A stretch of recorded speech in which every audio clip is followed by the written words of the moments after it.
Hello and live from the infamous Murph's Pub, I'm Jeremy Taylor and welcome to this week's Wednesday Night Undressed. The podcast that reaches into the wobbly places other podcasts daren't venture. We don't claim to look at things scientifically, but we definitely have all the answers to your mysteries, vegetable, animal and mineral. And we know the kings and queens of England and questions most political. In short, we can explain matters mathematical, physical and medical. We are, as I said, the only naked podcast you can undress to on a Wednesday night while wallowing in your bath. And let me introduce our panel tonight. We have people phoning in. You can hear the phones in the background. Kathleen's with us. Hello.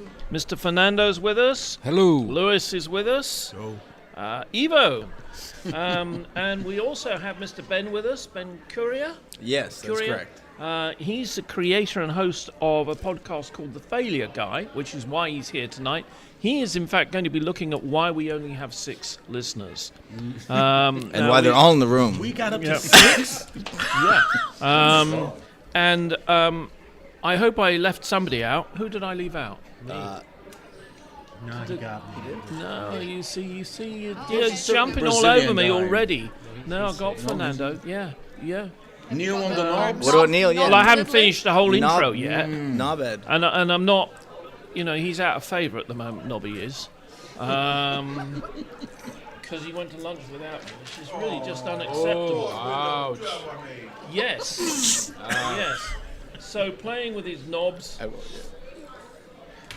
forgot what his name is. Yes, Neil Rasmussen. That's 4 S's in the middle. So let's have a look at... so Ben is the creator and host of the Failure Guy podcast.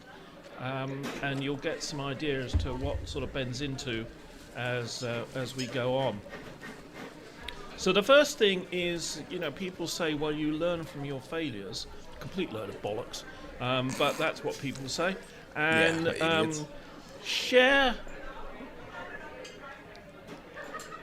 Oh, you're with us, Lewis, are you? I mean, I deliberately didn't... Are we doing something? Yes, I deliberately didn't ignore you because, I was confused by that. I'm still like a little verklempt, so... Verklempt, we're doing... This is German now? Whatever. Okay, share a personal or professional failure and tell us how it has shaped your views, actions, perspectives since, and were you able to overcome it? Or did your dream succumb to it, Lewis? Well, for a number of reasons. One, you're wearing your pajamas, and you're not undressed, which is chicken. That's true. Secondly, because you've got a gold ring in your ear. Well, to be fair, I have a gold ring in each ear. I was coming to that one in a minute. Yeah. Thirdly... because your beard is going great, which is a great source of amusement to everybody else here.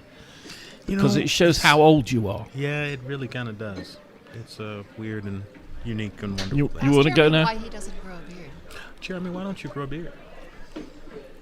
Because it itches. It's one of his many failures. Let's It's a failure. All right, so as you're I'm off now, then, sitting there thinking about this question, it's actually pretty difficult because I don't know that there's any aspect of my life that is not completely defined by failure. But I would have to say it was the whole marriage thing. I had a marriage fall apart, and that was probably at the time the biggest failure that I had ever dealt with. But I turned right back around and married another person, so obviously it didn't And how did that work out for you? Learn nothing. She hasn't killed me, so we actually have children. So that's kind of one of the upshots. I'm super, super interested in family, and so having kids was always a goal, and that was not going to happen with the first wife, and so that was part of why it was a failure. Do you think it's important that your daughter Izzy keeps calling us and asking us if she can come and live with us? And if not, no, I think that's pretty typical. She's right at that age where like mom and dad don't know a goddamn thing.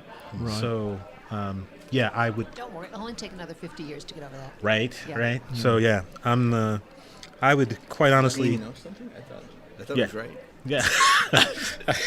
I don't know that that phase will ever pass. She is, after all, does have the last name Walton as part of her last name, so nobody will ever be able to tell her anything. So yeah. And quite honestly, for me, like, failure is just kind of the cost of learning. So for me, there's nothing that like I am not bad at that I haven't at least failed at once. So let's go across to Ben, who, as I say, is the creator and host of a very popular podcast called The Failure Guy. He's a self-proclaimed world's #1 failure. He's an expert. Yes. You Ben, mean he's won at being a failure?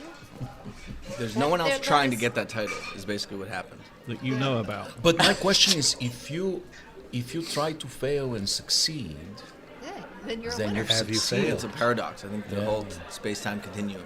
Will collapse. Yeah, So something Ben, like that. share a personal or professional failure that you think has shaped your views, actions, perspectives, and so on. So I'm going to go with personal. So on my podcast, I talk a lot about the fact that I've been fired from every job I've had, which is the professional failure. But my personal failure recently, and I just showed a couple the picture earlier, is I had totaled my car, the one with the failure license plate. That's the cover of the podcast. I totaled that in Kansas City at like 3 a.m. on a Saturday night. I fell asleep while driving. And so that's why I live here. So, meaning if I didn't do that, I probably wouldn't be here. I had my stuff spread out all over Kansas. I was moving from Denver, and I had my Prius at the time, and I was packing it full, but I have so much stuff. I'm basically a hoarder, but like I need more space, and I won't look like a hoarder, but I was in the shoebox how that at the works. moment. I'm pretty sure it's how it works. I had 4 roommates in Denver, of which I was the 5th. So I had 1 room. So I looked like a hoarder no matter how much stuff I had. Yeah. But it took like 5 Prius trips, and I had it spread all over Kansas. And then I'd been driving too much, and I stayed up all night. And so totaled it. It was already totaled years ago, too, but a hailstorm, by the way. And then I hit a deer 2 weeks prior. So there's a lot of like, it's not meant this to car be. has Deer. some negative energy. A is what deer, you're saying. Neil, on the knobs. A deer, not Jesus. Yes, Yeah. my ex-girlfriend, a dear friend of mine. No. I was getting bored with the usual 70 route, so I went down a different way, and of course I hit a deer. But, so now that I'm here, though, I wouldn't be here right now talking to you guys if I didn't crash that car and decide to just stay here. So 'Cause failures have silver linings. they can. I have a thing called Yojimbo, which is a term I made up, and so it basically means, so let's pretend you're at like a half tank of gas mentally, right? And you have a failure that brings you down to empty. In order to offset it, you got to go all the way to full, so you go like the opposite direction. Do something you wouldn't have done if it wasn't for the failure. So I took Yojimbo and made it a verb, and it means to, it's the act of embracing failure and creating something more beautiful out of it. Is that like when a Republican goes so far right they become a liberal? I think so, yep. They keep going all the way around. They Yojimbo. They Yojimbo their way, yeah. That's Evo. where I got it from. Share a personal or professional Human failure. Tell us how it shaped your Well, views, perspectives, and so on. like Lewis and Ben said, failures are extremely important. Everything in life is trial and error. You know, you try and try and try, and it is not the failure that determines success, it's how you react to it. You know, you can embrace it and say, oh, okay, this is an opportunity to learn, and this is giving me a roadmap of the things I need to correct. You know, make corrections so next time it will be better. And next time might not be much better, but it will be a little bit better, and it will give you another roadmap of how to perfect it. And this is very obvious in sports. So, you know, I played basketball all my life. I've done soccer, taekwondo, and every sport I've played, it is so incredibly important to put the 10,000 hours in, or whatever. I know it's an arbitrary number. Apparently, it's not true, but you have to continue through failures and perfect your skill. Now, I coach a soccer team right now, and there are some struggles, and we have some losses. But my objective with these players, and I tell them this every time after we lose, is, guys, today we lost, but we were better than the previous game. We might have won the previous game, but today we are better. We learned valuable lessons today. We learned how to be better. And so it's very important to fail and to continue fighting through failure.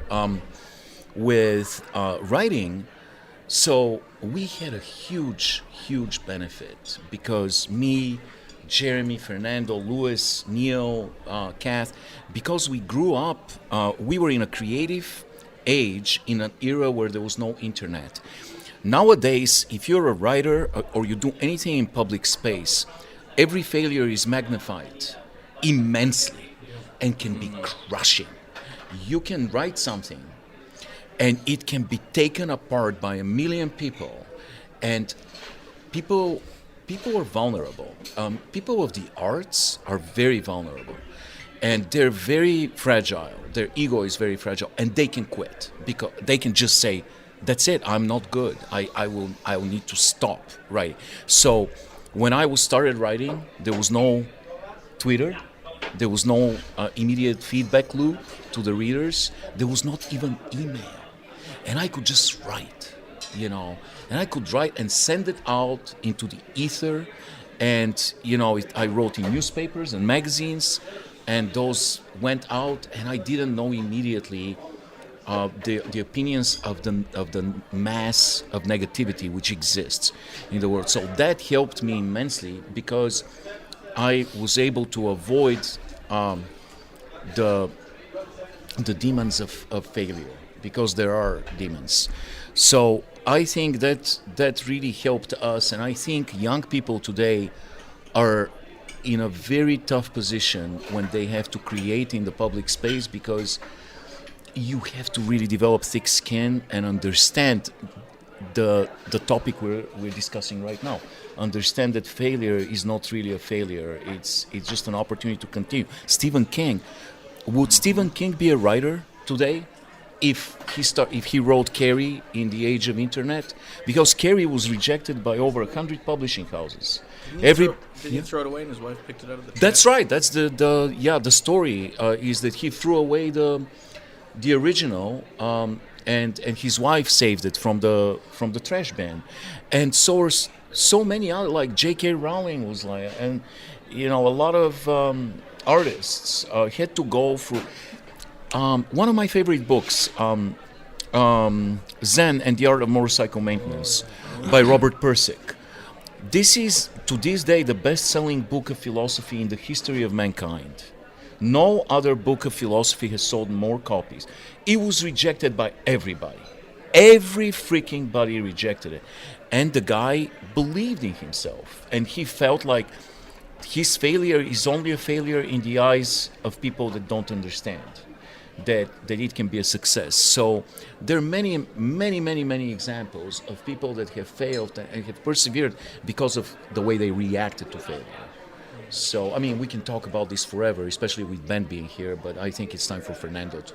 Can I have a question Yes. real quick? So, what does it take to be in the Baseball Hall of Fame, for a batting average? So here's the interesting thing about baseball. I've always thought about that. Mm-hmm. The baseball is interesting because in any other profession, if you fail 70% of the time, you're a massive failure. If I fail at my job 70% of the time, I will be fired. In baseball, you're a 300 hitter. Exactly. You'll be going into the Hall of Fame. Mm-hmm. So, it's all of it is Over relative. half the time Good point. You get up to the bat. Yeah. You're not going to get a hit. Yeah. But that is. I worked for a while with Dale Carnegie, and they, when you're doing the training with the Dale Carnegie people, they have all sorts of analogies that they use. And one is the analogy of someone selling double glazing glass windows. Mm-hmm. It's a horrible analogy. I love it. I love it. Yeah, well, I haven't quite finished yet.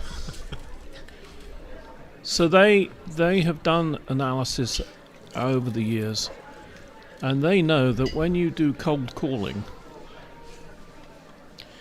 you hit, all things being equal, 1 in 100 people.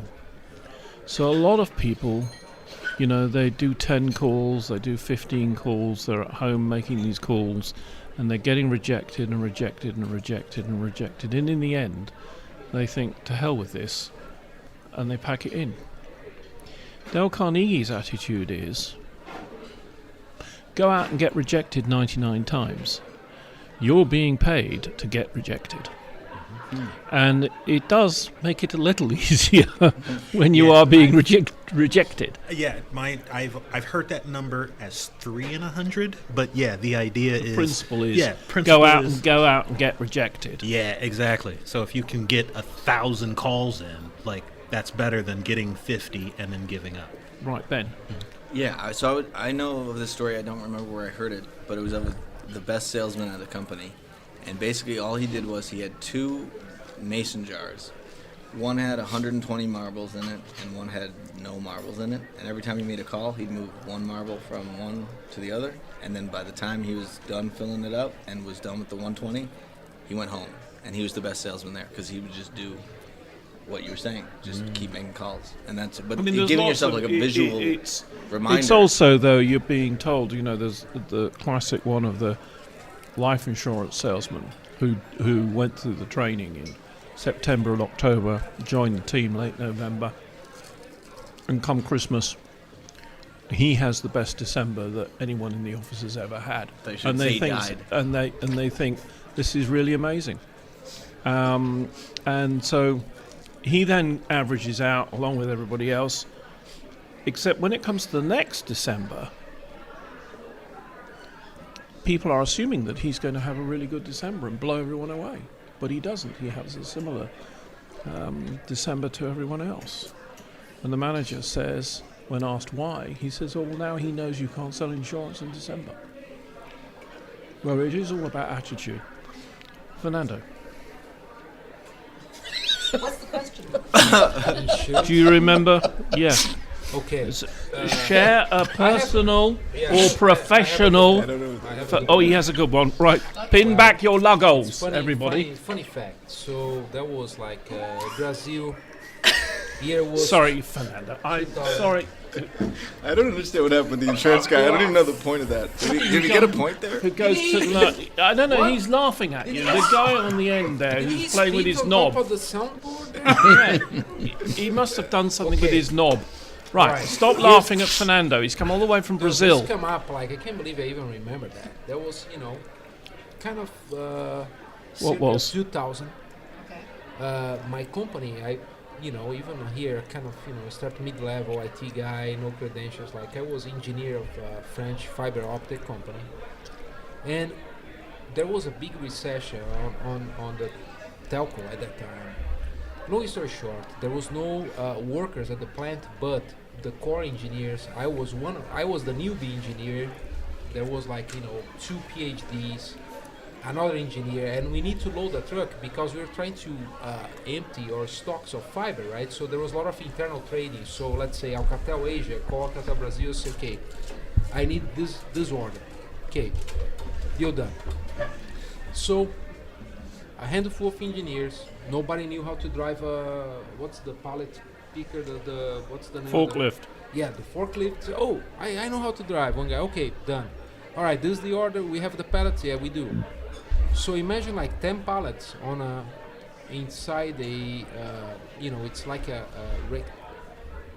rectangular area. So you line 2 and 2 and 2 and 2, a line of 5 by 2s, right? Animals going on the So ark. yeah. So we start loading the truck. Oh yeah. All right, you're driving well. Bring it on. Bring it on. When came the last 2 pallets, we could close the door trucks. Why? All of us, including the PhDs, we thought the pallets were square, but apparently They weren't. And we need to unload the whole truck, flip every pallet, and bring it back to the truck. And show how stupid, people without, with a lot of knowledge. We didn't measure. We assume, looks like a square. It wasn't a square. You It should was just measure rectangular. twice, cut once. You didn't even measure once. Exactly. So, that's a lesson, for life. Jeremy, Yes. we just had a new member join the podcast. Who's A here? new member. Who's A here? new panelist. A new And we're not looking at our participant. controller? We're not talking about Neil. Yet. No. He's dead to us. Yes. Neil didn't take Jeremy out to lunch with him. No. He went to lunch with someone else, and so he is dead to me. I'm excited to find out who the name of this guest is. My friend Bobby. Bobby, question. So the other people have. You don't need to use my formal title when we're here. But it's nice. You can call me my lord if you want, or your grace. Don't call him your grace. No, because My people think grace. it's puffy here. So we're Ben is the creator and host of the Failure Guy podcast. It always helps to remind people of this who are listening. And the first thing we're dealing with is sharing a personal professional failure. And we're asking, how did it shape your views, actions, perspective since? And by the way, my answer to the question is no, no, yes, no.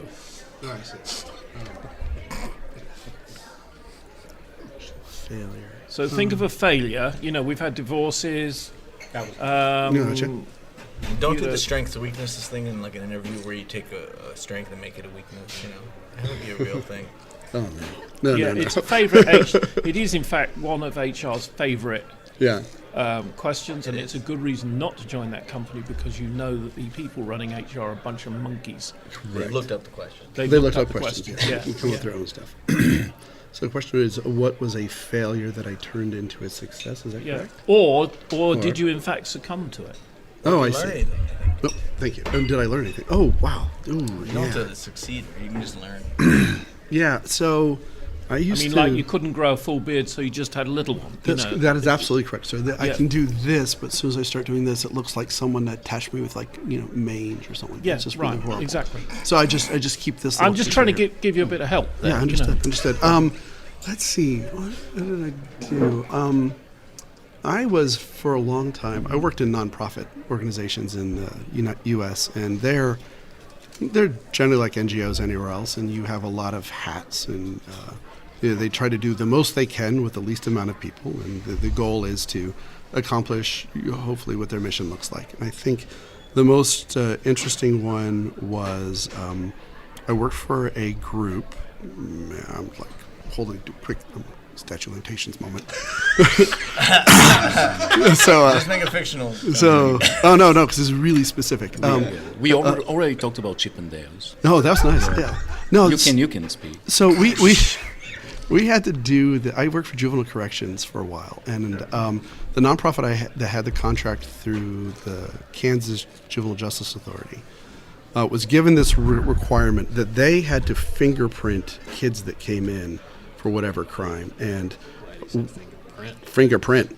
And it didn't matter. Like if you were a runaway, they were going to fingerprint all these kids that came in, and a bunch of us thought that was kind of like a really, really bad idea, and we argued against it, and we kind of like put up our feet against it, and then we became obstinate, and then finally we decided, because this is a really good idea, that we were going to go to the mayor's office because she was in charge of something called the Joint Juvenile Crime Advisory Board, and so we thought we're going to go to the JCAP and we're going to say, hey, this is a violation of rights of minors, and so you really shouldn't be doing this.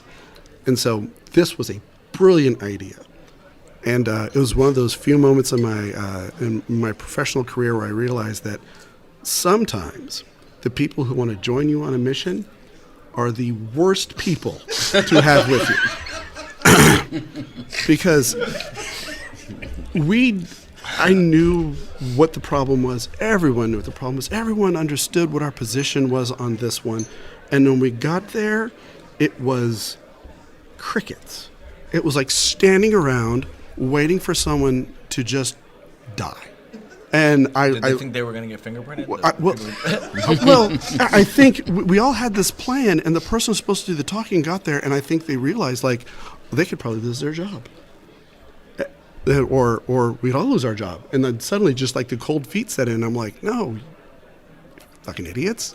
In for a penny, in for a pound. You're here. Let's do it. I mean, we already made the meeting. We're going to go all the way out. And sure as shit, I stepped up and said, this is the deal. And we think this is wrong. And here's the statutory rule. And we kind of outlined everything. And they were very, very polite. You know, that crossed hands you have when you're sitting in a meeting and the person's just kind of like, yes, we gave you this time. This time is our gift to you. Please enjoy this time.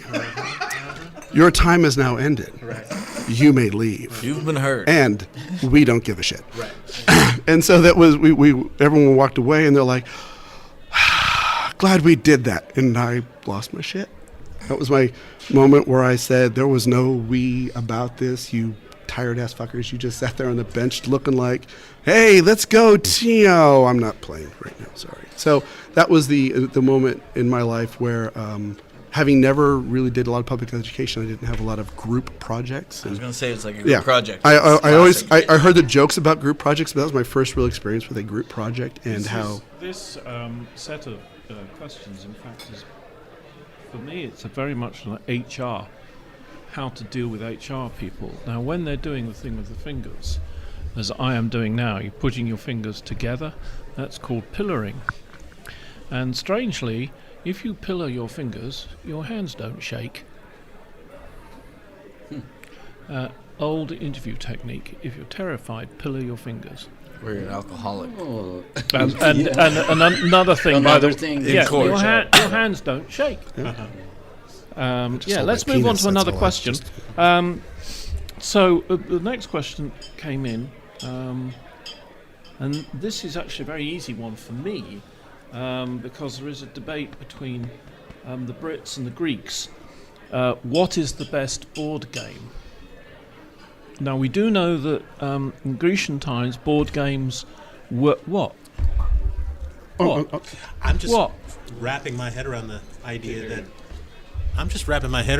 that Brits think they can ever be fun. Yeah. Thank you. Well, we as you probably know, we used to have henges in England. You mean like the thing you hang your door on? Henges. Henges? Henges. We have henges in our house. There were wooden henges, grass Is that an adult henges, hen? bush henges. Cat. And we only henges. have one left, which is Stonehenge.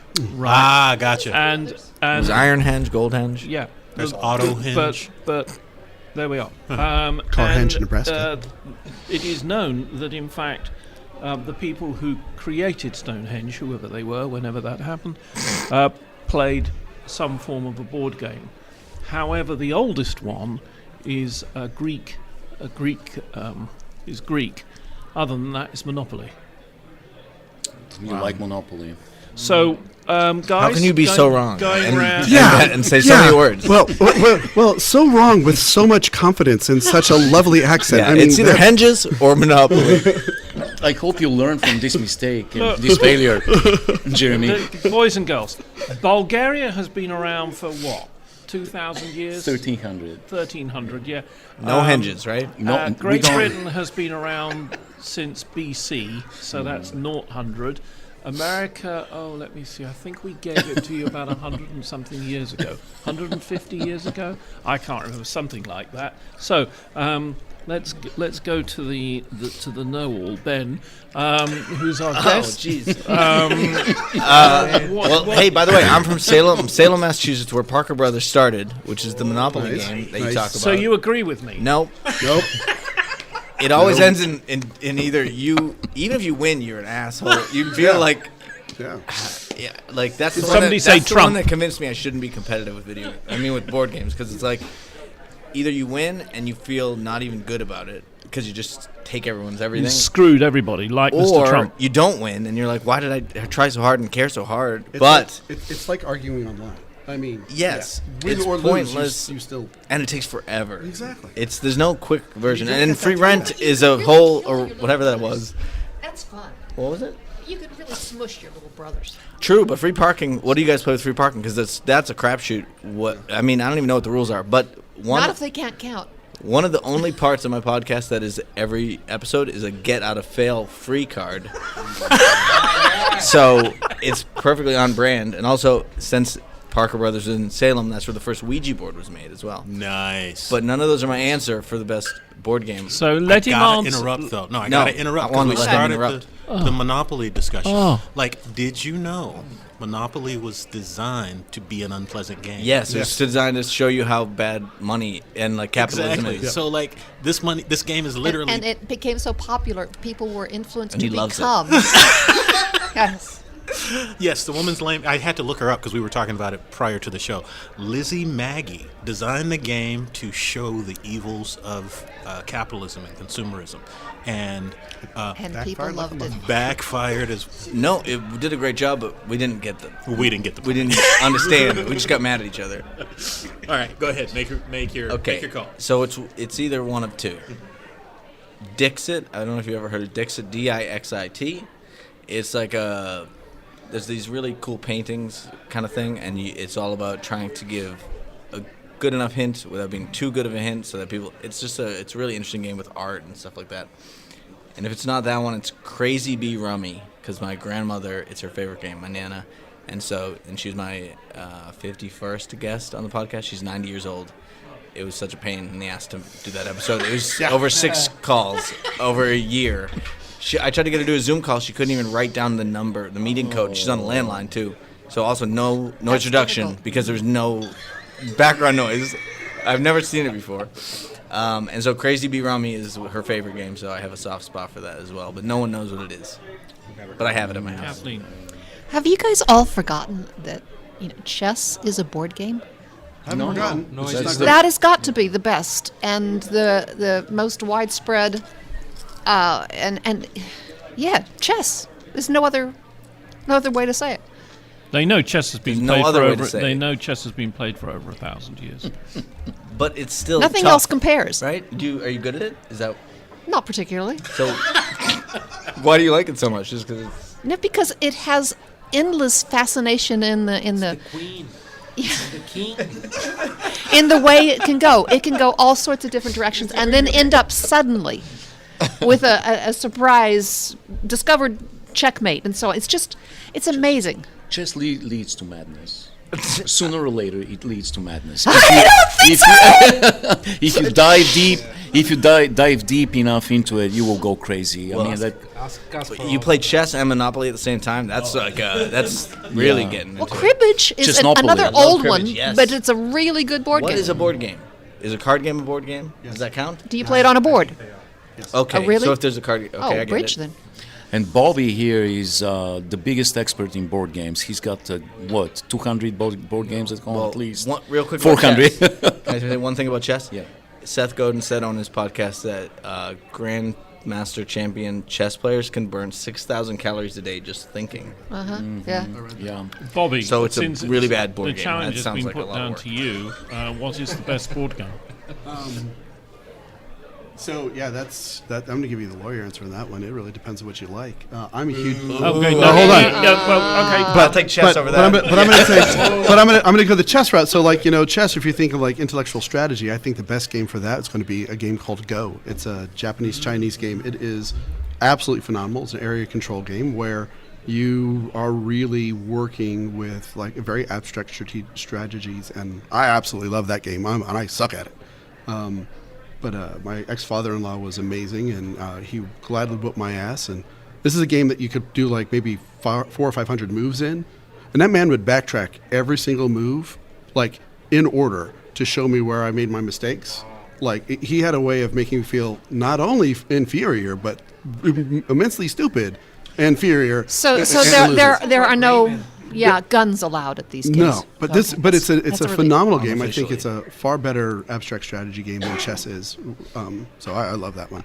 My personal current favorite game is a game called Wingspan. It's beautiful. It's about birds and talks about bird conservation, and it's you learn a lot. All the cards have information about birds on it. It's just super fun. I love that game. I mean, it is a very real thing. We have a niece Kath has a niece whose husband designs board games. That's what he does. That's his career. Lewis. Well, real quick, I want to say I wish ex-father-in-law was like a father outlaw or something. Yeah. That'd be way more badass. I don't know. Like, I can say for sure, and I will say that this person shall go unnamed, but when they saw the question, they immediately made fun of what was going to be my answer, which is Chutes and Ladders. Like, Fuck yeah. that might be the best game ever created. I can play Shits it. and ladders. No, Shits and Ladders. SHOOTS. Yes, that is. No, I You thought go that's to what the you said. bathroom, and Shites. I mean, shoots. Shoots. Yes, Yeah. like Shoots garbage and- chute, poop chute. Oh, right. yeah.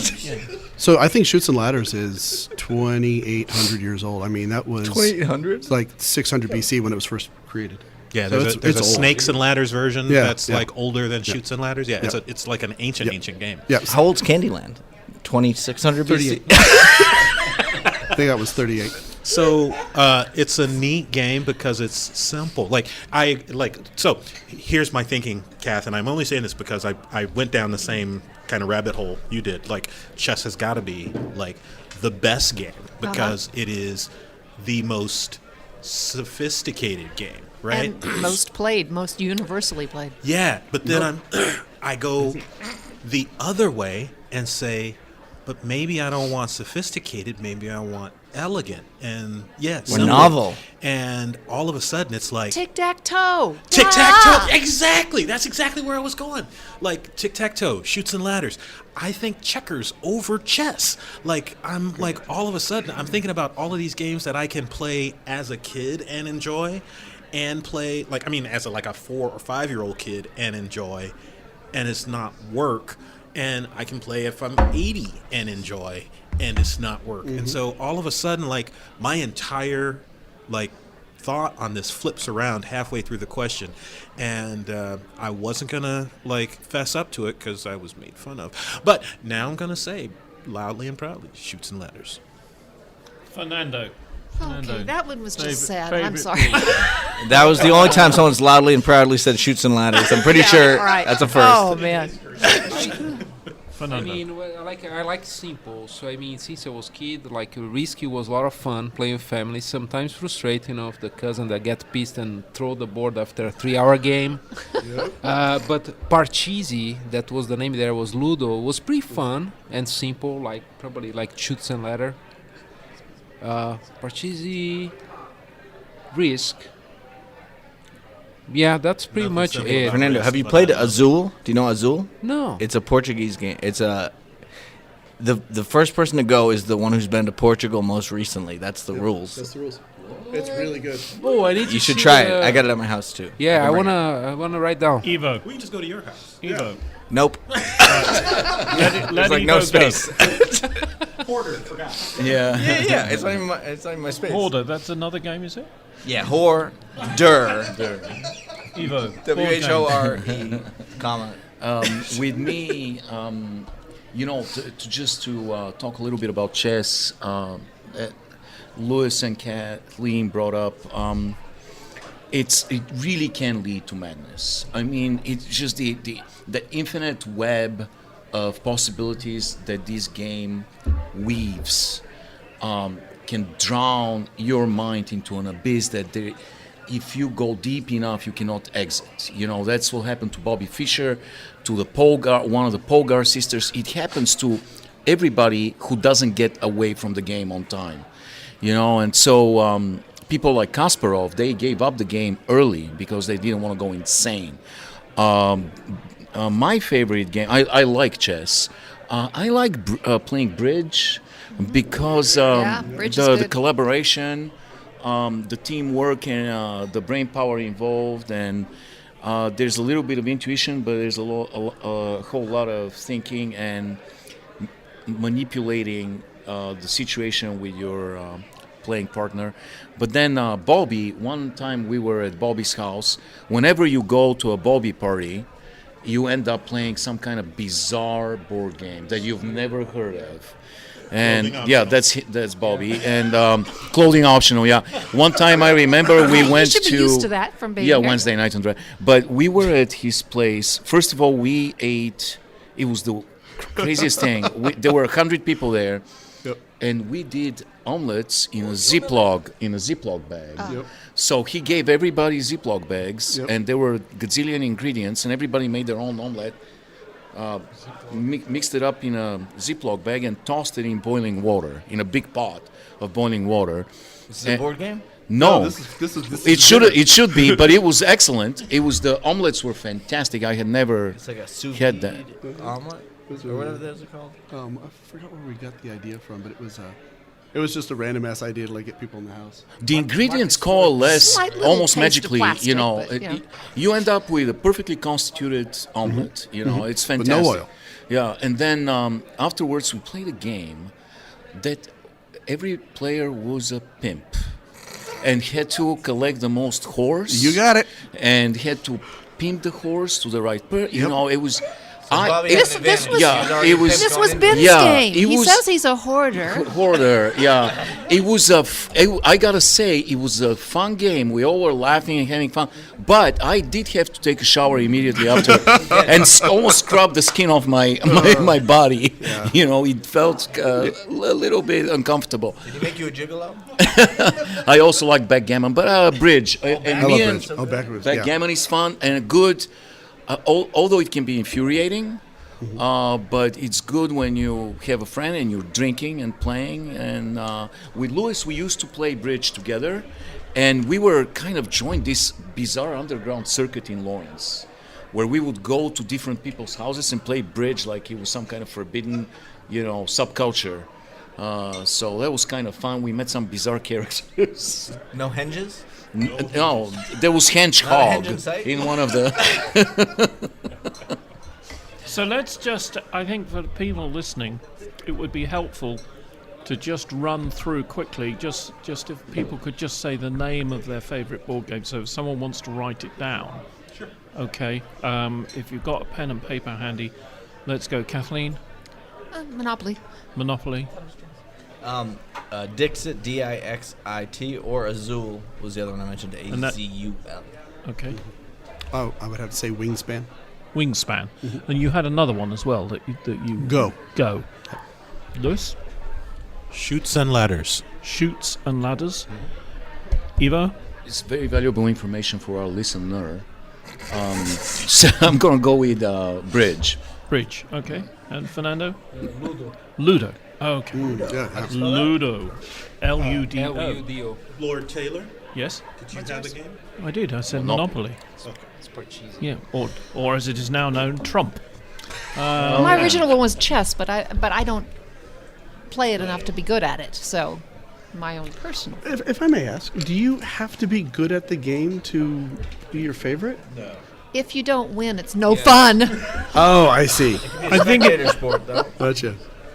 when we did the first question, about personal, professional, if you come from a family where you get put down a lot, you don't want to play games, because if you've got competitive siblings and competitive parents and you're not, this is why I was crap at motor racing, is I'm not competitive.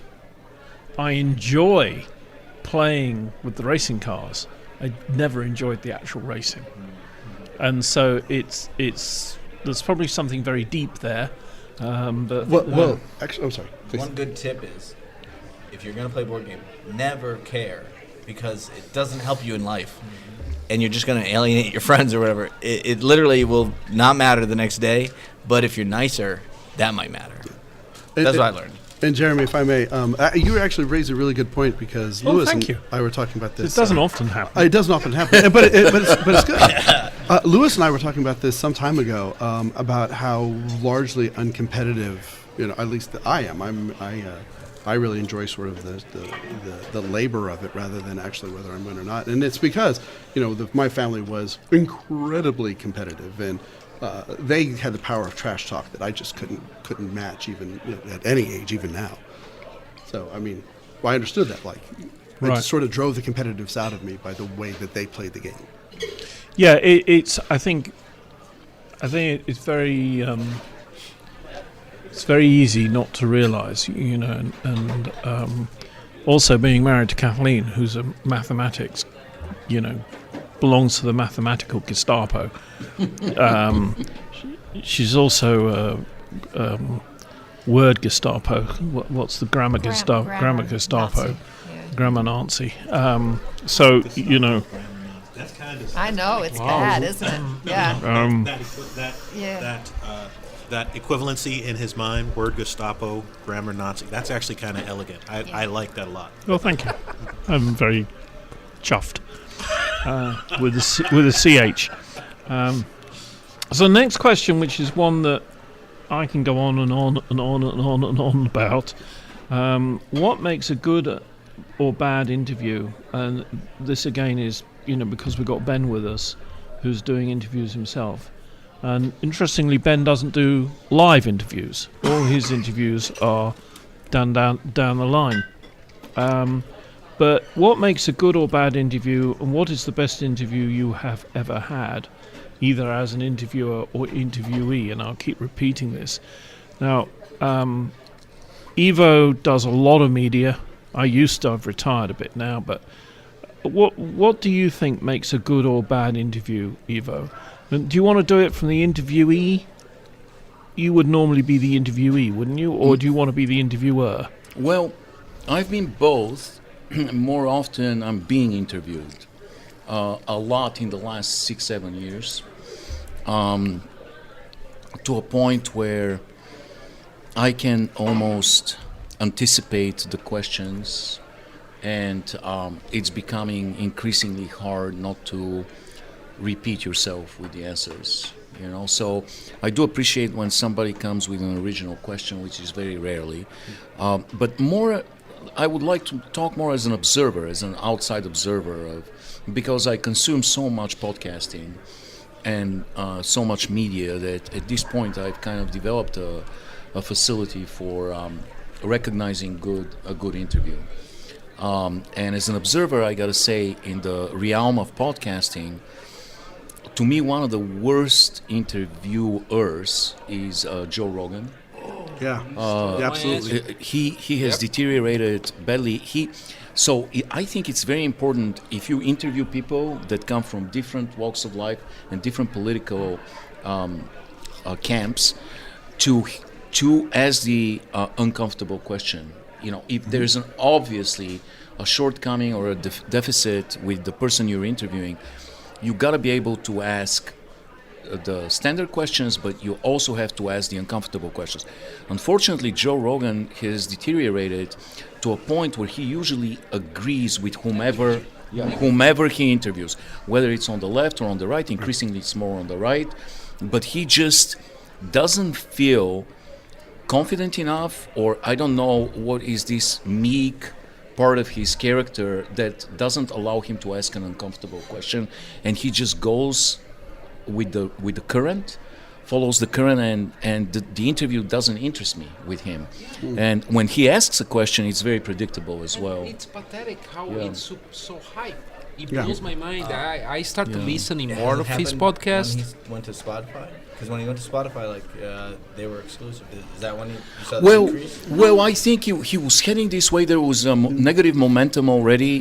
When he got to Spotify, I feel like the protection he felt from the contract, because the contract was protecting his income and there was no consequence, I felt like he should have gotten braver, right? Instead, he just went to the right, where most of his audience is, and it's organic because he's in MMA and he's into conspiracy theories. So it naturally, his audience became more and more right-wing dominant, and he tends to agree with them. And these interviews don't interest me. And also, there's a fine line, and you know this, Jeremy. You've done some of the best interviews I've heard. So does Ben. Wow. Ben's interviews are outstanding, by the way. I really recommend to you guys and to our listener to go to his please, website. The one person. I need one more person. and scrutinize his interviews, because they're fantastic. But it is important to find that fine line between inserting yourself in the story and allowing the person you're interviewing to tell their story. I love gonzo journalism. I love I think it gives an extra dimension to a story when you become part of the story. But when you're interviewing somebody, you should not take over the conversation like Rogan does sometimes, and make it all about yourself. Mark Maron is a good interviewer. He's a horrible stand-up comedian. His stand-up act is so aggressively unfunny. It's overwhelming. But as an interviewer, he's outstanding, and he starts his podcast by telling a story about his life and kind of inserts himself. I think that first 10 minutes is where he gets rid of that, so he can actually talk to his guest. And what he does better than anyone is preparation. This guy is prepared to the smallest detail. I mean, he has read the books of the person he's interviewing. He has watched their movies. He has done everything that's necessary for him to flow with the conversation. Better than Rachel Maddow? Well, I don't know. I mean, she's pretty good too. But that's what Jeremy did. Jeremy hosted a radio show for a long, long time. And It's the beginning of radio. Yeah, he started it, right? Yeah, he started radio. But him and Marconi or whatever that guy. But he was meticulously prepared. Always meticulously We prepared. were on the Titanic. Yes. Yes. And I think that's very important for And a Churchill. good interview. As far as the best interview I've ever heard, it's always the interview where the guest says something illuminating that I've never heard. There was a famous interview of Frank Zappa. It was, I believe, it was for a television station. You can find it easily on the internet. It's on YouTube. But in it, he said, if you Google Frank Zappa interview, that's the first one that's going to pop up. Okay, good. I was going to say it can't be that easy, but it is. Yeah, it's going to be the first one to pop up because it's very famous. In it, he talked about playing live music. And he said something that is hard to forget. He said, you know what? When I am live on stage, I understand that I'm given a basic understanding of the instrument of guitar and a moment in time and the immense power of decorating that moment in time. And this decoration, this moment will never repeat itself. It will be unique. It is my duty to improvise and not to play the way I've played it a million times before. It is my duty to create an unforgettable moment. I felt that was very profound, and this entire interview is really good. I think that's the best one I've heard. Let's Very long-winded. It's a great answer. Thank you. I appreciate that's that. perfect. I actually have a question that I want to give my opinion and then ask you if it plays into your opinion. So I feel like there's essentially two different kinds of interviewers. I feel like there are interviewers that do exactly what you just described, walk that thin line between talking about themselves within the confines of the interview. Yes. And then there are the folks that you have no functional idea of what their personality is like and like what their actual interests are. So like for me, I'm thinking more like Sean Evans from Hot Ones. Oh, so good. Like, he's a really good interviewer, but you have no idea of his political leanings, anything about him besides he likes hot stuff. He's like one of those things you pitch and it pitches back to you. Yes. And so I'm curious to know if you think that is a reasonable sort of line to sort of define how people interview. But he does all the research, though. Yeah. No, so I think that's really like the defining quality of a good interviewer, at least from the listening side. Yeah. Just to give a little of an opposite side, I just read the book. At Coachella, I read a book from a guest I had a year ago. And it was amazing. I wish I read the book first. He's the guy who knows Richard Branson, Elon Musk, all these crazy people. And it's all about how to get to know rich people. And I was like, damn, I wish. So I messaged him saying, I really wish I read this book prior to interviewing him. Hopefully I'll get to interview him again. And I sent him a card. It is such a messy topic because sometimes it's better not to read the book. Yeah, I did. Yeah. On the other hand, people that do collect information, people like Terry Gross or Mark, before mentioned Mark Maron, they do know how to organically insert themselves into the conversation without taking over. But you're right. There are two types of There's people that are just like they just want information. They're collecting data, and the more entertaining Let's call them an extractor. Extractor. Yeah, that's a good word. And the more entertaining You've got to stop for just a second. Because I cannot stop watching Fernando I want some with of that this so bad. gigantic cheese quesadilla that's like got 5 pounds of cheese in it, and he's trying to lift it up to his mouth. He's wrapping it without within its own cheese going all over the place. Detail. A normal quesadilla here comes with 3 kinds of cheese. I asked you cut in on just make a third, only a single kind, and make smaller. And they did the opposite? It's a bowl. No, I mean it's very cheesy. I would say. It's cheesy. You shouldn't have improvised with the This instructions. is amazing. If I don't have a heart attack, see you guys next week. Oh my God, that's a lot of cheese. But I love that you said I was a good interviewer, because also sometimes I'm joining the call. I don't know if I'm a guest or the host. Like, that's how much I don't do research. And then I have the first questions.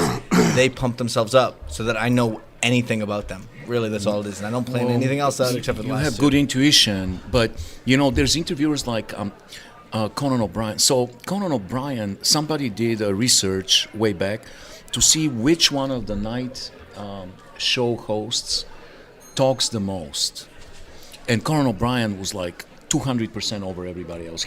He barely let his guests speak, but he's damn funny, man. He's so much funnier than a lot of his guests. If you put some humor in there, Yeah. as either get it out of your guest or insert it as the interviewer, it just helps the whole thing. Well, so I have them as separate tracks, so I just look and see, is my wavelength like seemingly more percentage-wise than theirs? If so, I should probably cut some of my own stuff out, because I can just get rid of it if I talk too much. But I hope it's good stuff, and I'd leave it in if it was worthwhile. But I try not to inject myself unless it makes sense. Yeah, it's good, and both you and Jeremy were good also at balancing and injecting humor and information, and Jeremy was great at researching his guests too. Well, it's a difficult one, because I was working in politics before I got involved in doing radio. Radio was a gig I wasn't expecting. I think I've done around 12,500 interviews.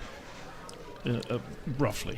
How many hours do you put, or like how much research do you do for each person? Is there like a method? It would depend it literally depends on who I'm talking to. But if one's, for example, one of the things I like to do was to throw people.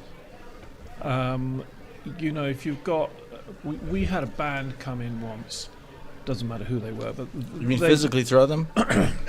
It was tough. There were 3 of them. Yeah, the heavier they are, you don't even want to book them. And they were the sort of original Ramones, these guys. Okay. And they come in, and they had been told by their minders, and I'll come to that in a minute, you've got to go and do this radio interview and all this sort of stuff. So they turn up, and my lovely wife met them in reception and said, would you like anything to drink? Would you like a cup of tea? Because we're English. I'm English. Cuppa. Cup of tea. And they sort of looked at each other and said, yeah, all right, fair enough. And they were expecting black tea. So Kathleen says, would you like milk and sugar with it? And at that point they realised that things weren't going to be quite how they expected. And we had this really interesting conversation about where they went and got their first equipment from, and what they wanted, and what happened to it, and what did they do when one of the valves went in the back of a Marshall amp, and things like that. And then we talked about, one of the worst interviews I ever did was with the boss of the Golfing Federation or something. Can we back up for a second? So you threw them by giving them tea? By one of the things that I think is important is if you were going to interview, I don't know, Coach Self basketball. Mm-hmm. So all the questions are going to be basketball. He has had every basketball question you could possibly conceive of. Ask him something that's not about basketball. Like, what's the sandwich? You know, what's interesting. Another one is, so if you're doing interviews, and obviously if it's live radio, it's very different to doing something that's recorded. You've got to be able to deal with someone who's drunk. Even yourself? Especially yourself. No, if you're drunk, you should not be there. In fact, it's breaking the radio rules to be drunk. Okay. But podcasting, though? Okay? Someone who's drunk. No, I think if you're going to do it seriously. Yeah. That's the most important thing. I wasn't going to go there, but if you're going to do it seriously. So you've got to be able to deal with people who are drunk, interviewees who are unprepared, right, who think they can just wing it, and the interviewees who are angry for some reason, often nothing to do with you. They're just having a bad day, you know. What's the nod there? Uninteresting? Uninteresting is a tough one. Another one is they don't want to be there. Right. So it's every Trump Isn't that interview. Yeah. Uninterested, Pretty much. unprepared. They don't want to be there. And They if don't you're wanna be there. and if you're dealing with someone who's got PR people there, I call them minders. Oh, yeah. So politicians will have minders with them, or often you know what you might call pop stars. You know, people in the media, they will have a minder with them, who will be absolutely determined that they are going to follow their line. They stay media trained Yeah, the whole time. on the line.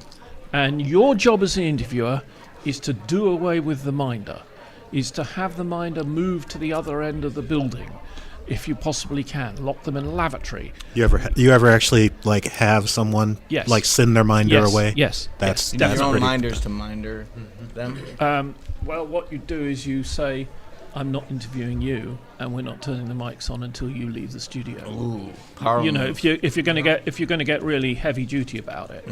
And I've had that happen in TV studios as well as in radio. You know, but the most important thing I think is if you as the interviewer want to look good, right? You've got to interview people. This is very bad English, but write it down. You interview people who know that they know what they're talking about. It's bad English, but they have to know that they know what they're talking about. Confidence. Forgive me, but no, not confident. Don't forgive him. No, they have to. They have Hold a to. grudge. They have to really actually know what they're talking. Dale Carnegie called it. They have to earn the right. Yep. Yep. That's You know. So if you were going to tell a story, Ben, about changing a wheel on a highway, right? You can do that because it's happened to you. I can't tell you. I just call the people who do Yeah, that for you. but that's what you did. What I'm trying to get at is with the story, you've earned the right. Evo can talk about stripping and Kalashnikov in 30 seconds. Or hookers. So here's an both, example. both at the And same that's time. and that's the thing. And then the very last bit of advice I would give, I think 12,000 interviews down, is let the people talk. Yeah, that's why I did it. Don't interrupt. I just did it again. Don't interrupt. Unless you're English and you have a title and ridiculously good looking, and you're the host of an You're getting incredibly booed. popular radio show that's syndicated across the world. So I have a question though, because I just interviewed my grandmother. She's 90. It was an MS awareness thing, but neither of us know enough about MS awareness because she's like 50 years out of date with her knowledge, and I don't know enough. So it was riding that fine line of like, should I be? I basically did a disclaimer saying we're just two people talking. It's my grandmother and me, and her info's out of date. But I didn't want to have to go figure out all the right. So all the what correct I things. So it would was have her done if that was perspective. if I was doing that on a radio show, Mm-hmm. my way of doing it, Evo would be slightly different. And you have to understand, we have done hundreds and hundreds of live radio interviews, not Some of them millions. good. That's Trillions. that's exaggerating. But what I would do is I would find someone I wanted to a come in, doctor to do like an someone, intro or someone to something. come into the studio while I'm talking to her, who's an expert on MS, so that she she can ask the questions. I had to convince... Because the person listening, the listener, right, that listener isn't listening to you or to the other person who asked, because she's talking to your granny. She's listening to your granny. Well, she didn't understand what a podcast was. So she, like, the last 15 minutes of it, which I cut out, and her landline was dying, it was running out of battery.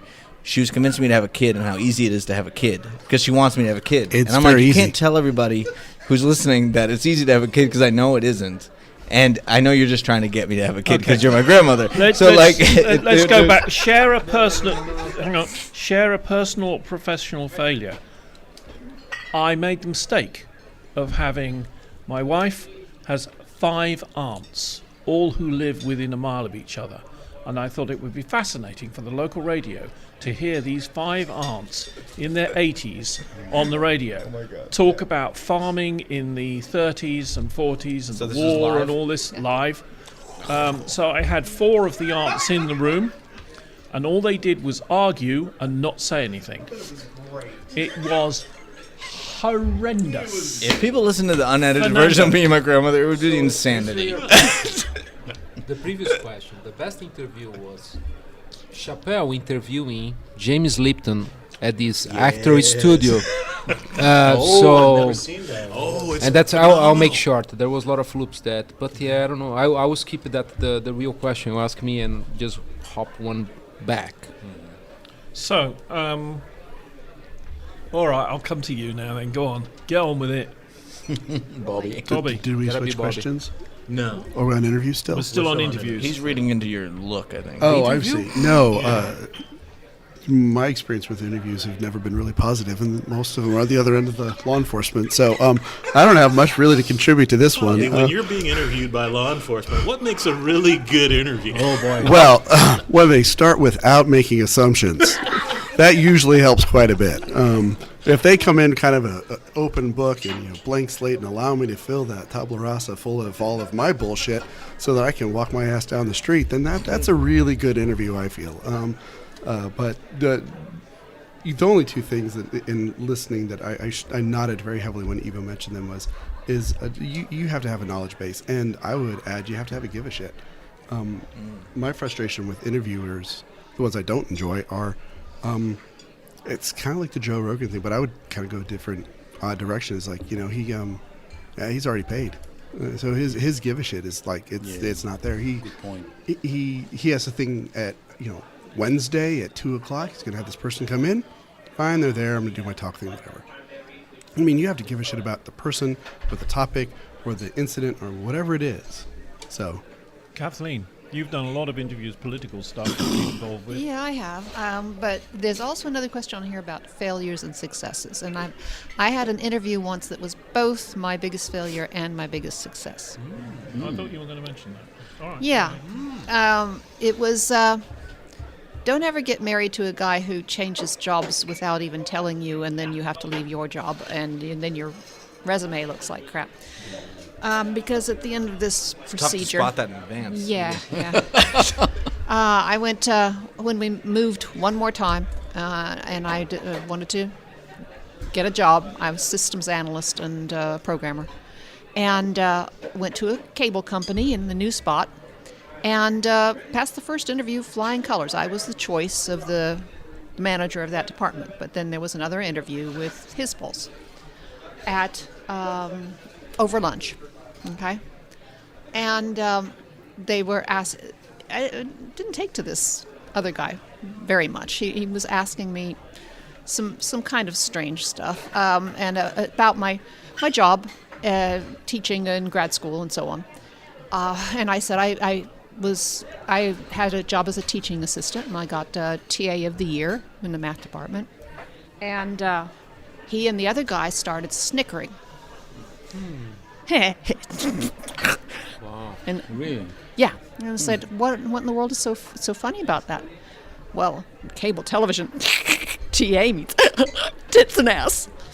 Oh my god. Like morning radio stuff, or what is this? Man, Yeah, that's I know. bad. Yeah, that's bad. And I accidentally spilled a glass of ice water in the guy's lap.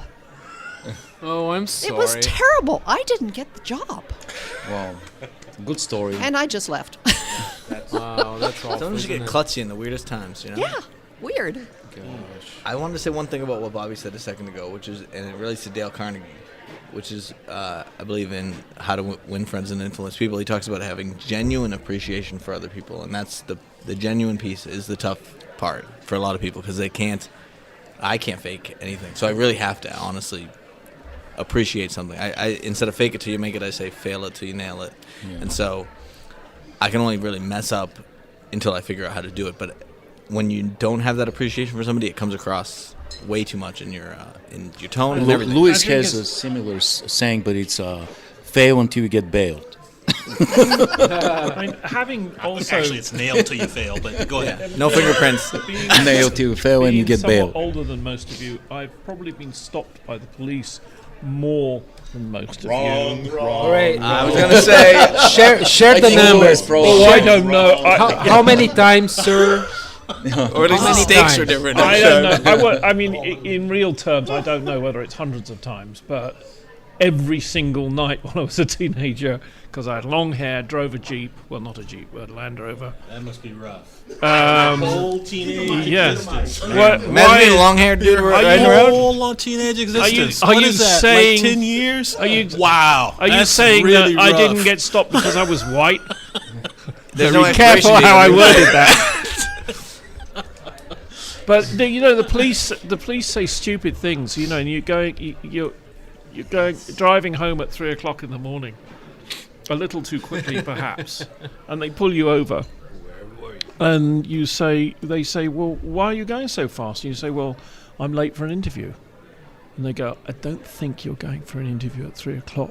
You say, well, you don't know my wife. That's pretty good. Or I hated it. thank you. Here comes another. Good evening, sir. Are you the driver of this car? Well, it's automatic, but I have to be here. I thought part of being a good interviewer was being funny. Let's move on. Oh God, yes. The next one. Next one. What is the biggest music festival you have ever attended, and what would be the one to attend now if the pandemic is over?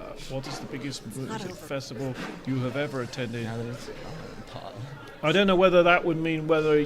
What's what biggest? Would be Can we the define biggest? What does Or that the mean? best, maybe. The best. biggest or best? I don't know.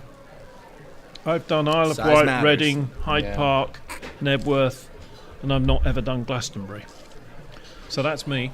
What about you, Eva? You've done Glastonbury? No, I haven't done Glastonbury. But you've been to a lot because you were kind of a roadie. In right? another world, Yeah. yeah, another world. Yeah. Well, Lights, sound, that sort of thing. I was at Lollapalooza in the beginning, and that was a great one. And it was in Denver. Oh, nice. Yeah. It was moving back then. It was the Lollapalooza would go around. So no, which one was that? it was in '93. Fuck yeah, dude! Yes. It was in the same spot. Oh my God! Unbelievable. That was incredible. The lineup was insane. That was Jane's Addiction. Jane's Addiction was there. There's so many Didn't he start incredible. it? Perry Farrell? He started it. Yeah. He started it. It was. He started in like just a couple years before that. Ice-T, Jane's Addiction, Smashing Pumpkins. Fuck yeah, I remember Smashing that one. Pumpkins were there, and yeah, it was. I think Tool was there as well. I've done the South by Southwest a couple of times, but that one was probably the most fun. It was still not corporatized as much Yep, agreed. as it is right now. It's not worth even going. No. It's become just a They're corporate. not proper bloody. Yeah. Yeah, it's too Kids. clean, too polished now, and Yeah. Expensive. expensive. Like Woodstock '94 and '99, from what I hear, I didn't go, but they were crap, from what I Oh, understand. that was awful. You went? The Woodstock? Yeah. I mean, there's documentary. That was It was like the mud thing, a right? The whole mud crazy- and destruction, The rain rape, was- and yeah. I mean, it's was pretty nasty. It was a disaster. Very It was different nothing like the original Woodstock. South by Southwest is fun because it's so eclectic, and I like the Pitchfork in Chicago. There's another big one that The Riot involves. Well, How it has- many tens of thousands of people? Billions. I don't know. The Lollapalooza one Billions. was massive. It was probably 100 to 200 million, maybe half a trill. I won't say half a trill. It was the entire U.S. population. It was like a Trump. Half a thrill, was people. Like a Trump, You mean like a Trump rally? yeah, like a Trump rally. Everybody who's Trump ever lived was there. They're gonna call it Thrillapalooza from now on. Okay, Lewis, so bring this back. Never to been to a music festival. So Never been to one. No. If Zero I is were the to- biggest? Zero is the biggest. Yes, I think if I were to like pick one that I would want to go to, it would be Glastonbury. Like I think that would be phenomenal to go see. Glastonbury, I think, is the last of the real outdoor festivals where, you've got Butlers. Isle of Wight. Well, in fact, there are places where you can be bottled. And you fly in your helicopter and festival all that without sort of butlers. thing. But yeah, Isle of Wight. I mean, it's sort of classic. So like we talked about board games, didn't we, and things like that. You've heard of Where's Wally? That was Isle of Wight. Here it's Waldo. It's Wally. But I mean, I remember in the middle of the night, someone going, "Where's Wally?" You know, and it would go around. And there's 40,000 kids out there. You know. Is that anything like who the fuck is that? I love Yes, who the fucking else? So Bobby, that. you were just sharing with Evo where you went. Tell me a tale of an interesting tale. Here we do an interview. You've been to lots of festivals, That's correct. right? Leaving aside the bands and everything else, a memory of a festival. Oh shit. All right, shit. What Shit, were the lavatories that's a like? really good one. Shit festival. I did a lot. I worked juvenile correction, so I was in crowd security often, so I got to attend a lot of concerts. I thought Vans Warped Tours were always a lot of fun because the kids there were just there for the fun. It was not really commercialized. I mean, tickets were $35. You guaranteed it was like not commercialized. Nice. I always love that. I think the one I always remember is I saw the Monsters of Rock. Oh yeah. And, Forgot about that. with was it Ozzy was there. No. It was Dokken. I want to say it was Dokken, Metallica. Metallica. always there. And it was like there's just the 4 big bands. They did this thing in Colorado, and my friend's uncle lied and said we were going to go out to their farm, and instead he drove us to Denver so we could go to this concert. It was fucking awesome. Was it Red Rocks or where was it? No, it was the Mile High. Okay. And nice. it was super good. But yeah, I think that was the one I always remember because of all of the hoops that other people took care of, so that my friend and I could go see this concert. And you asked like the one I want to see. The one festival I really want to go to. I want to go to Tomorrowland. I've been wanting to do that for about I want to say 8-9 years or so. Is it happening this year? It's at Disney. I think it happens all year long. Wrong tomorrow. There's one. There is one. That's a in, horrible- that's a shit fest. Sweden. Is it Sweden? Sweden. It's been in Denmark a couple times. And Which Germany. one is it? Tomorrowland. It's electric dance music. It's just a Right. Yep. No. It's Kraftwerk was there. They get to they sponsored a stage one time. Accent. We were Accent. together. The 3 of us were at a Kraftwerk concert in Bulgaria. Not you. You've never been to a thing. It was a concert. Oh, Yes, what it did was you a do? Okay, so you've been to Just a concerts. concert, yeah. Have you been to the one on the lake, July morning? Oh, concert? July morning on the Black Sea. Yeah, I've been to the July morning, and that's an interesting experience. That's a different kind of experience. You're on these dramatic cliffs, and it's all night long, and you're waiting for the sun to rise, and yeah, you're right. There were a bunch of bands playing on several stages, and it's really dramatic. We weren't lucky with the weather. And then Uriah Heep played July morning as the sun rose, like at 4:30 in the morning from the sea. Nice. And it was pretty spectacular. Yeah, that was a good one. But one I would like to go, I don't. To tell you the truth, I'm not sure right now.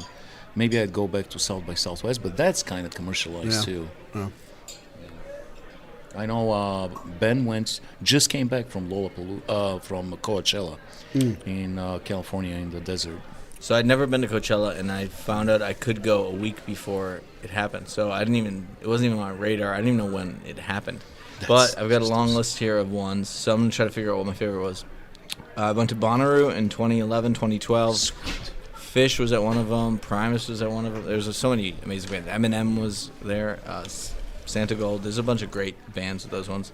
I went to ACL. I've never been to South by Southwest, but I've been to ACL, which was great. The one I went to was Kendrick Lamar and Mike Snow, and also Willie Nelson was there. It was a lot of heavy Kendrick hitters. Lamar and Willie Nelson. Yeah, awesome. And LL Cool J was there. Oh, and that can't it was be a ton.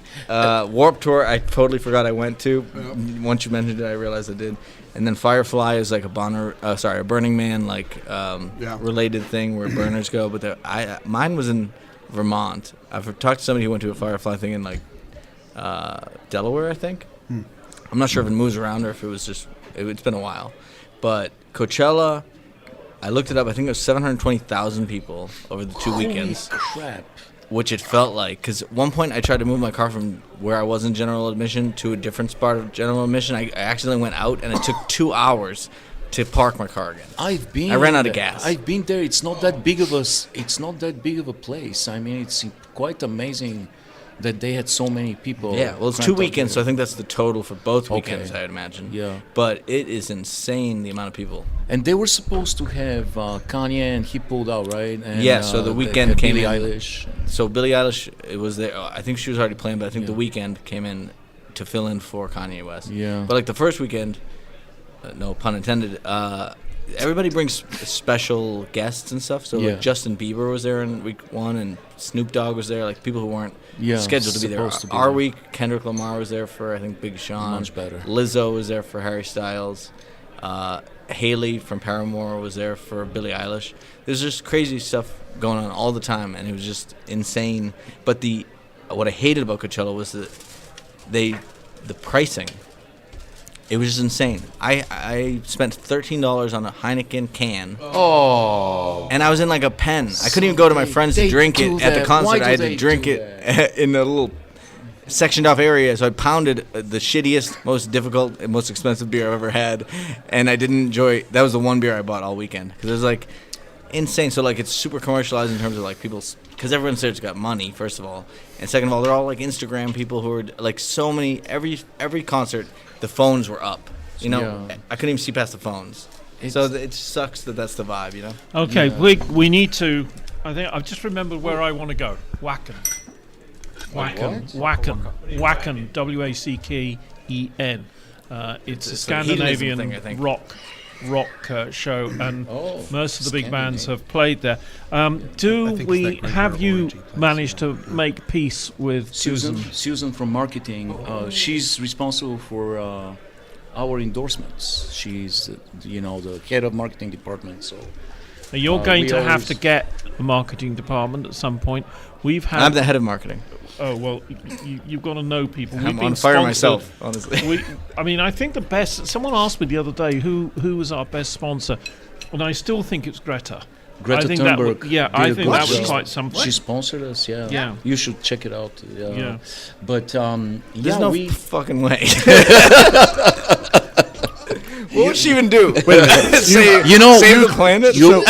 What's interesting is it's clear, like in the interviewing stuff, he has not like listened. He's not informed yet about his audience on this one. Well, it's interesting because like there's no rhyme or reason to the sponsorships. Sometimes it's massive corporations like IKEA, and sometimes it's just single individuals. One time there was a guy. Who was from 1917, from the year 1917. He sponsored it? He sponsored just a private citizen. Sponsored by the state of Florida once? Time traveling? State of Florida sponsored us once. Time traveling. I heard this was Humanity's podcast. Is that true? Yeah, it is. And Putin did too. Putin sponsored on the Ritz. Sir Dyson. He's done the pillow guy. There's so much hot air though. Bagless. Yeah, I don't think that would work. This is called Dyson vacuum with cyclonic suction technology. And what's really weird is we get the copy. Usually it is delivered by some kind of archaic device because marketing department is perpetually out of money. Do you do this on the spec mostly? Yeah, weirdly, doesn't matter who provides the copy, their voice always ends up sounding a little bit like mine. It's so weird, They're copying you. Yeah, they're copying me. They're emulating me for some reason. But anyway, have you made your peace with her, and do we have sponsors? We do. She sent me something. Oh, good. But I want to congratulate Fernando for finishing his cheese statue. Well, yeah. Almost I finished. thought he gave it away to somebody else. Yeah, some Yes, of it it is is very nice. But He outsourced it. so apparently, let me see what I was sent by Susan from the marketing department. Is it Regretta Thunberg It's this not time? Greta. It's Susan. It might be Greta. I don't know. It's well, that's interesting. That's different. Uh-oh, that's not good. surprising. That's It's like the Oscars envelope. Where you that's open it with- surprising. By the way, it's been delivered to us. It's by the message. The content arrives by Panasonic 300 answering machine, circa 1983. You have to read stop. Yeah, I have to click the answering machine. And the answering machine itself was delivered to us by the surviving member of Milli Vanilli. Because Was it Millie or Vanilli? Or were those the names? he's one of them. Nobody really knows. But that's his job now. I mean, he doesn't sing anymore. And it is, believe it or not, it's the real failure guy. Oh, I thought it was going to be like Blame It on the Rain umbrellas. No, the real failure guy who has his own company competing apparently with Ben Currier. He must be number His, 2 failure, not number 1. Yeah, I don't know. I mean, we'll find out. But since it's an answering machine, obviously we have to play Susan's answering machine message. Okay. You know, we know it. But Hello. Leave a message after the beep. Beep. Hello. Leave a message after the beep. Beep. always twice. That's- always twice. That's the message? That's Susan. That's the recorded message. I'm gonna click. She is also Bulgarian, Yeah. strangely. Yeah.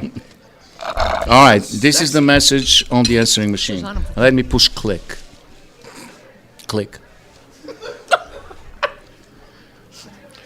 Let's see this voice. Well, hello, you vile, snot-curdling lick-spittles. Lick-spittles? It is me, the real failure guy. That dude, Ben Currier, is an imposter. He says he's the world's #1 failure. Guess what? That means you've succeeded. You're #1 in the world. Gotcha. I'm #2 deliberately, so I can have one more failure at failing than you. I am an expert in everything that fails. This is why I'm sponsoring this podcast. I failed from the get-go. I was born in the Ozarks, prematurely. Meaning that both my parents were not even close to maturity when I was born. You know, some people might say 14 is too young.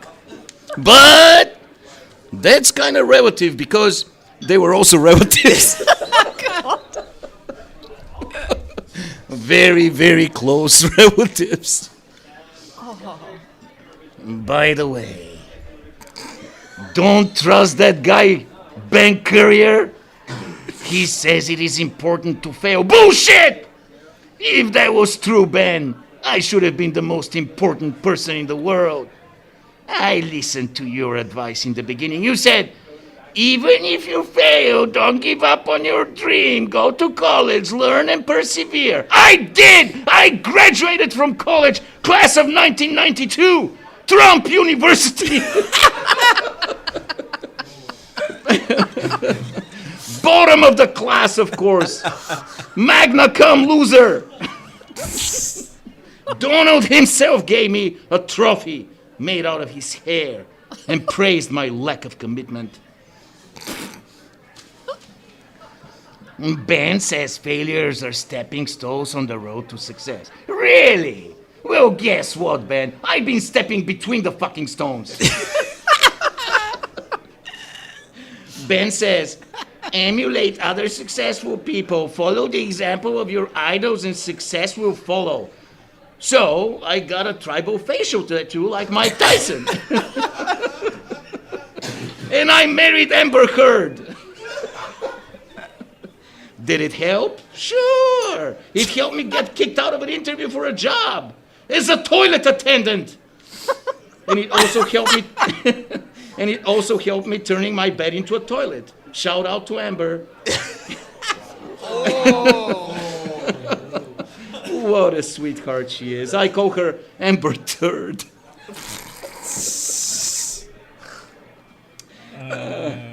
You think you can fail better than me, don't you, Ben Currier? Well, let me tell you something. I failed childcare! I had to go to summer school and still failed object permanence. I failed potty training last year. Again. Thank you, Depends Adult Diapers. Every single morning, I even fail morning wood. I don't live in a van by the river. I live in the river by the van, covered in mud. My favorite football team is the Kansas Jayhawks. Oh. I invited Bill Cosby to a sleepover.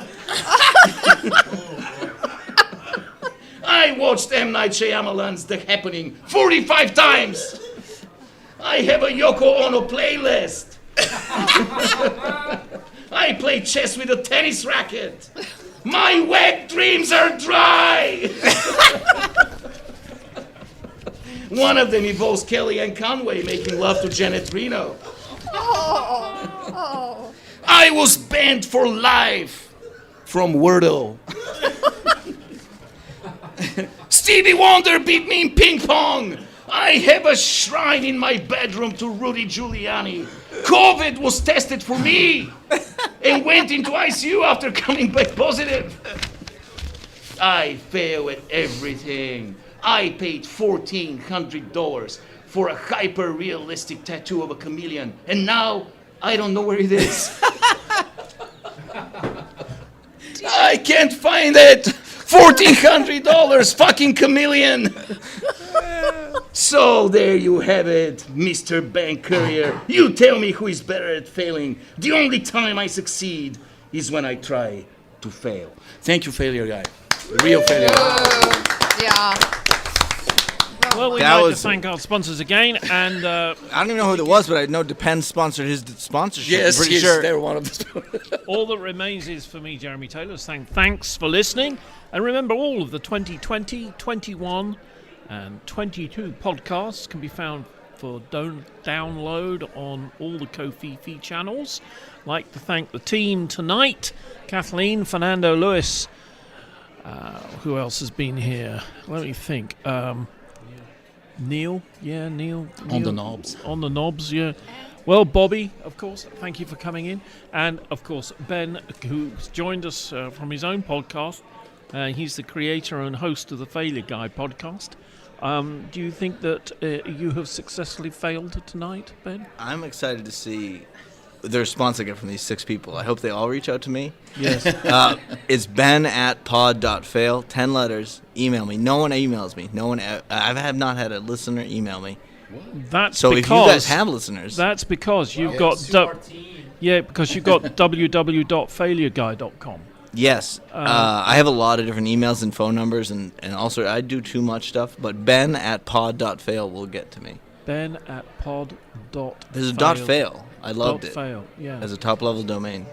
Okay. Nice. And annoyingly, I will thank whatever his name is, Neil Don't Take Me to Lunch Rasmussen, for doing his thing on his knob. You've been listening to yet another naked podcast tonight, Wednesday night, Undressed.